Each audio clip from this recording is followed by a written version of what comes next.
Class में हमने शोधन की परिभाषा, शोधन का उद्देश्य, शोधन के लिए प्रयुक्त होने वाले द्रव्य और शोधन के प्रकार का वर्णन किया था। तो शोधन के प्रकार को आज हम डिटेल में देखते हैं। तो शोधन जो होता है ये मुख्य रूप से दो प्रकार का होता है। रसशास्त्री द्रव्यों के शोधन के आधार पर हम ये प्रकार करते हैं कि शोधन अगर हम रसशास्त्री द्रव्यों का करते हैं तो हम दो प्रकार से करते हैं। एक तो सामान्य शोधन और विशेष शोधन। तो सामान्य और विशेष, इससे आप क्या समझ रहे हैं? सामान्य जो सभी लोगों पे समान रूप से लागू होता है और विशेष जो किसी एक के लिए रहता है। तो यही अर्थ इसके आगे जब हम शोधन शब्द लगा देते हैं तो सामान्य का मतलब क्या है? जो शोधन सभी का शोधन जब एक समान किया जाता है तो सामान्य शोधन, और किसी एक द्रव्य का जो शोधन किया जाता है किसी औषधि के साथ उसे विशेष शोधन कहते हैं। तो सामान्य शोधन से हम क्या समझ रहे हैं? जितने भी वर्ग होते हैं उनको एक वर्ग में रखने का एक निश्चित कारण है। जैसे महारस में जो द्रव्य रखे गए हैं उनको रखने के लिए वो तीनों आधार को पूर्ण करते हैं। धातु वर्ग में सारे मेटल को रखा गया है, रत्न वर्ग में सारे रत्नों को रखा गया है।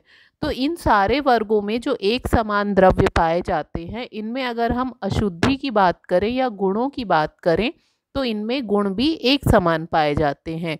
जैसे जितनी भी धातुएं होती हैं वो सारी कठोर होती हैं। तो हमारा जब मेन एम क्या है? धातुओं की भस्म बनाना। तो हमारा पहला एम क्या रहेगा? धातुओं की कठोरता को दूर करके उनको मृदु बनाना। तो जितनी भी धातुएं हैं सभी में कठोरता पाई जाती है, तो इसीलिए हम सबसे पहले सबका सामान्य शोधन करते हैं। तो सामान्य शोधन के लिए हम कह सकते हैं किसी भी एक वर्ग में जो एक ही प्रकार की अशुद्धि पाई जाती है उसे दूर करने के लिए जो शोधन किया जाता है उसे सामान्य शोधन कहते हैं। जैसे धातुओं का शोधन है, साधारण रस का शोधन है, रत्नों का शोधन है, सुधा वर्ग का शोधन है। तो ये जो द्रव्य होते हैं इनमें एक ही समान अशुद्धि पाई जाती है। जैसे सुधा वर्ग के सारे द्रव्य में कैल्शियम पाया जाता है, क्षारीय होते हैं, तो इनकी जो अशुद्धि रहती है वो क्षारीय रहती है, जिसे दूर करने के लिए हम अम्ल वर्ग के द्रव्यों का उपयोग करते हैं। वैसे ही रत्न वर्ग के जो द्रव्य होते हैं इनमें कोई दोष नहीं होता, इनका जो शोधन हम करते हैं उसके गुणों की वृद्धि के लिए करते हैं। उसके बाद आता है विशेष शोधन। विशेष शोधन, सामान्य शोधन क्या था? एक ही वर्ग के द्रव्यों का जो एक समान शोधन किया जाता है। और विशेष शोधन में क्या है? एक ही वर्ग के प्रत्येक द्रव्य का जो एक द्रव्य के द्वारा या अलग शोधन किया जाता है। जैसे धातु वर्ग का अगर मैं एक ही शोधन कर रही हूँ तो वो सामान्य शोधन कहलाएगा, और स्वर्ण का, रजत का अगर अलग अलग द्रव्यों से जब मैं शोधन करती हूँ तो ये विशेष शोधन कहलाता है। तो एक ही वर्ग के अलग अलग द्रव्यों का जब अलग अलग औषधियों से शोधन किया जाता है तो इसे विशेष शोधन कहते हैं। यह जो शोधन किया जाता है यह उस द्रव्य में पाए जाने वाले विशेष दोष को दूर करने के लिए या फिर उसमें विशेष गुणों की उत्पत्ति के लिए किया जाता है। जैसे मैंने आपको बताया धातु वर्ग के सारी धातुएं कठोर होती हैं, तो हमारा पहला एम इसकी कठोरता को दूर करके इसको भंगुर बनाना है।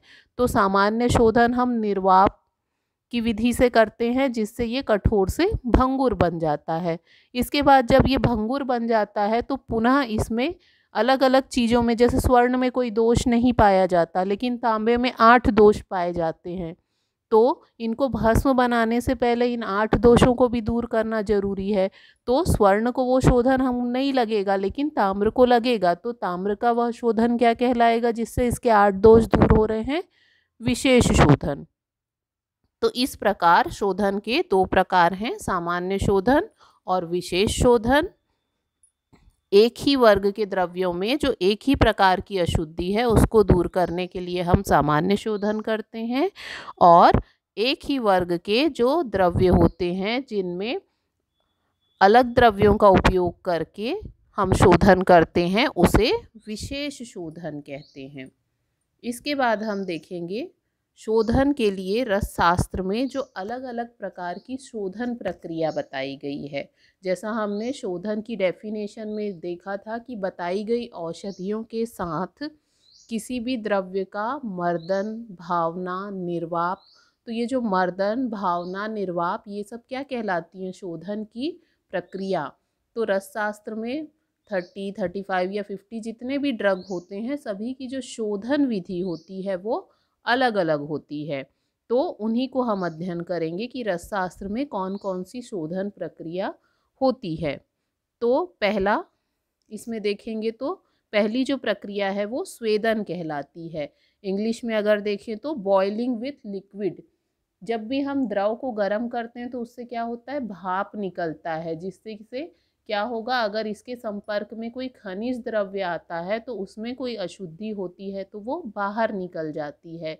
तो इस प्रक्रिया को स्वेदन कहते हैं, जिसमें किसी द्रव्य को, किसी द्रव को गर्म करके उसकी भाप के द्वारा उसकी अशुद्धि को दूर किया जाता है। तो यह शोधन प्रक्रिया स्वेदन कहलाती है, जहाँ पर हम डोला यंत्र का यूज़ करते हैं। यंत्र हम आगे पढ़ेंगे।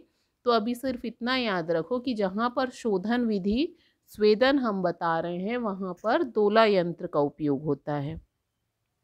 दूसरी जो शोधन विधि है उसे मर्दन कहते हैं, या फिर ट्राइट्रुएशन विथ एंड विदाउट हीट। इसमें हम खरल यंत्र का यूज़ करते हैं और किसी भी द्रव्य को अग्नि या बिना अग्नि संयोग के बताई गई औषधि के साथ पीसते हैं या मर्दन करते हैं। ठीक है, तो मर्दन का मतलब किसी भी औषधि के साथ दूसरे द्रव्य को या फिर बताई गई औषधि को हम मर्दन की क्रिया करते हैं। इसके बाद आता है मूर्छन, ट्राइट्रुएशन अप टू फाइन डिसइंटीग्रेशन। मूर्छन में हम किसी भी औषध द्रव्य को गर्म ना करके उसमें किसी और औषध द्रव्य को डाल करके उसमें इतना मर्दन करते हैं या उसको इतना पीसते हैं कि उसका स्वरूप नष्ट हो जाता है। जो भी औषधि है उसका स्वरूप नष्ट होकर वह दूसरी औषधि की तरह पाउडर फॉर्म में आ जाती है। ठीक है, तो मूर्छन मतलब कि किसी भी ड्रग को हम इतना पीसते हैं कि उसका स्वरूप नष्ट पिष्ट हो जाए, यानी उसका स्वरूप बदल जाए। जैसे पारद को अगर किसी औषध के साथ हम इतना मर्दन करें कि वो अपना लिक्विड स्टेट त्याग करके सॉलिड स्टेट में आ जाए, तो इसको हम मूर्छन कहते हैं। नेक्स्ट है पातन। पातन मीन्स डिस्टिलेशन या एक्सट्रैक्शन। तो डिस्टिलेशन एपरेटस आप सभी ने जब केमिस्ट्री पढ़ा है तो सभी ने देखा होगा। तो वैसे ही पातन जो प्रक्रिया होती है, इसमें भी किसी औषध द्रव्य के साथ मर्दन करके इसको डिस्टिलेशन एपरेटस में या पातन यंत्र में रख करके उसकी जो अशुद्धि है उसको बाहर निकाला जाता है। नॉर्मली सबको डिस्टिलेशन एपरेटस याद होगा। उसमें एक रिसीवर होता है, एक कंडेंसर होता है, और एक रिसीवर होता है, एक कंडेंसर होता है और एक स्टील होता है। स्टील में हम कोई भी द्रव्य को बताई गई औषधि के साथ मर्दन करके रखते हैं। उसको जब हम टेम्परेचर देते हैं तो वो गर्म होता है। कंडेंसर में ठंडा होके जो पहले भाप बन के निकलता है वो रिसीवर में एकत्र हो जाता है। या तो अशुद्धि बाहर निकलती है या तो शुद्ध द्रव्य बाहर निकलता है। तो इसको कहते हैं पातन प्रक्रिया। इससे भी हम किसी भी द्रव्य का शोधन कर सकते हैं। इसके बाद आवाप, निर्वाप और ढालन, ये आपको परिभाषा प्रकरण की क्लास में हम लोग बता चुके हैं कि कई द्रव्यों का शोधन हम आवाप विधि से करते हैं। उस धातु को पहले पिघलाते हैं और उसमें बाहर से किसी द्रव्य का चूर्ण डालते हैं। निर्वाप में हम किसी भी धातु को रक्त तप्त करते हैं और उसको किसी द्रव में डालते हैं। इसके अलावा ढालन में किसी भी धातु को हम पिघला करके किसी अन्य द्रव में डालते हैं। इसके बाद आता है गालन। तो गालन जो प्रक्रिया होती है, गालन, गालन का मतलब होता है छानना, फिल्टरिंग। तो कई जो अशुद्धि होती है किसी भी खनिज द्रव्य में वो इतनी बड़ी नहीं होती है कि उसके लिए तुमको ज़्यादा प्रोसेसिंग रखे ऊपर की तरह आवाप निर्वाप पातन। सिर्फ अगर हम उसको कपड़े से या फिल्टर पेपर से छानते हैं तभी उसकी अशुद्धि दूर हो जाती है। तो रसशास्त्र की एक शोधन प्रक्रिया है गालन, जिसका अर्थ होता है छानना या फिल्टरिंग, चाहे कपड़े से करो या फिल्टर पेपर से। नेक्स्ट शोधन विधि है प्रक्षालन या वॉशिंग, यानी पानी से धोना। तो सिर्फ पानी नहीं, किसी भी द्रव से प्रक्षालन करना। तो कई जो औषध द्रव्य होते हैं उनका जो शोधन है किसी भी द्रव, चाहे वो जल हो, किसी भी द्रव्य का स्वरस हो या किसी द्रव्य का क्वाथ हो, उससे जब हम उसको धोते हैं तब उसकी जो अशुद्धि है उस द्रव के साथ बाहर निकल जाती है। तो यह जो शोधन प्रक्रिया है यह प्रक्षालन कहलाती है। उसके बाद आता है भावना। भावना भी हमने परिभाषा प्रकरण में देखा है। तो भावना में हमको जिस द्रव्य का, भावना की डेफिनेशन क्या थी कि किसी भी द्रव्य के चूर्ण को अगर किसी द्रव की डाल करके मर्दन करके सुखा लिया जाए तो इसे भावना कहते हैं। तो जहाँ पर हम किसी द्रव्य की शोधन विधि भावना कहते हैं तो हमें जिस द्रव्य का शोधन करना है उसका हम पहले चूर्ण बनाते हैं।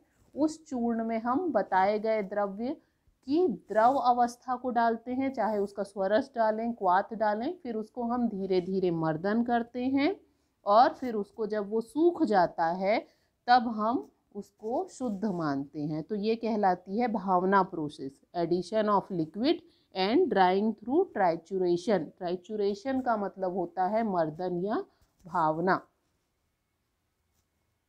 उसके बाद और कुछ प्रक्रियाएं हैं। तो नेक्स्ट है शोषण। शोषण मीन्स होता है सुखाना, ड्राइंग। तो ये जो है कई द्रव्य को हम क्या कर सकते हैं, सिर्फ अगर धूप में सुखाते हो या अग्नि में सुखाते हो, उसमें जो भी औषधि बताई गई है उसको डाल करके अगर हम उसको धूप में सुखा रहे हैं या अग्नि में सुखा रहे हैं तो यह भी क्या है, एक शोधन प्रक्रिया है जिसे हम शोषण कहते हैं। नेक्स्ट जो शोधन प्रक्रिया है वो है भर्जन। भर्जन का मतलब होता है भूंजना या रोस्टिंग। कई औषध द्रव्य की जो अशुद्धि है, जब केवल उसको हम अग्नि में घी के साथ या बिना घी के साथ उसके चूर्ण को जब हम गर्म करते हैं कढ़ाई में या किसी बर्तन में, तो इस प्रक्रिया को भर्जन कहते हैं। कई औषधियों का या द्रव्यों का शोधन भर्जन विधि से हो जाता है। नेक्स्ट जो शोधन प्रक्रिया है वो है संयोग। संयोग का मतलब है एडिशन। कभी कभी कुछ द्रव्यों के साथ कोई द्रव्य और मिला देने से ही उसका शोधन हो जाता है। जैसे जब हम लोहे का शोधन करते हैं, जब हम लोहे का शोधन करते हैं तो हम उसमें त्रिफला का क्वाथ मिला करके जब रख देते हैं तो उसका शोधन हो जाता है, ऐसा कई आचार्यों का मानना है। तो ये क्या कहलाएगा, लोहे के साथ हमने त्रिफला के क्वाथ को क्या किया, साथ में रख दिया, तो ये कहलाएगा संयोग, एडिशन। और नेक्स्ट जो शोधन प्रक्रिया है वो है विभाग या सेपरेशन। तो कभी कभी किसी भी द्रव्य में, जैसे खनिज है नॉर्मली, तो उसमें मिट्टी चिपकी हुई है या कुछ भी लगा है, तो उसको हम अगर बिन कर यानी कि चुन कर उसको अलग कर दें तो विभाग के द्वारा भी हम कभी कभी शोधन करते हैं। तो इस प्रकार से रसशास्त्र में हम शोधन टॉपिक को कंप्लीट करते हैं। शोधन में हम इतने पॉइंट देखते हैं। अगर हम चाहें तो लास्ट में शोधन के लाभ लिख सकते हैं और शोधन के लाभ में हम वही पॉइंट लिखेंगे जो हम शोधन के उद्देश्य में लिखते हैं कि इसके द्वारा द्रव्यों के गुणों की वृद्धि होती है, दोषों की हानि होती है, विषाक्त प्रभाव दूर होता है, द्रव्य में सेंद्रीय गुण उत्पन्न होता है। ठीक है, तो ये सारी जो चीज़ें हैं हमारे लिए वाइवा पर्पस से भी इम्पोर्टेंट है। और आगे जब हम शोधन पढ़ेंगे या फिर रस शास्त्री द्रव्य पढ़ेंगे तो किसी की शोधन विधि स्वेदन है, तब मैं एक्सप्लेन नहीं करूँगी कि स्वेदन में क्या करते हैं। किसी की शोधन विधि निर्वाप है, किसी की शोधन विधि आवाप है और किसी की ढालन। तो इस प्रकार से हमारा टॉपिक आज कंप्लीट होता है।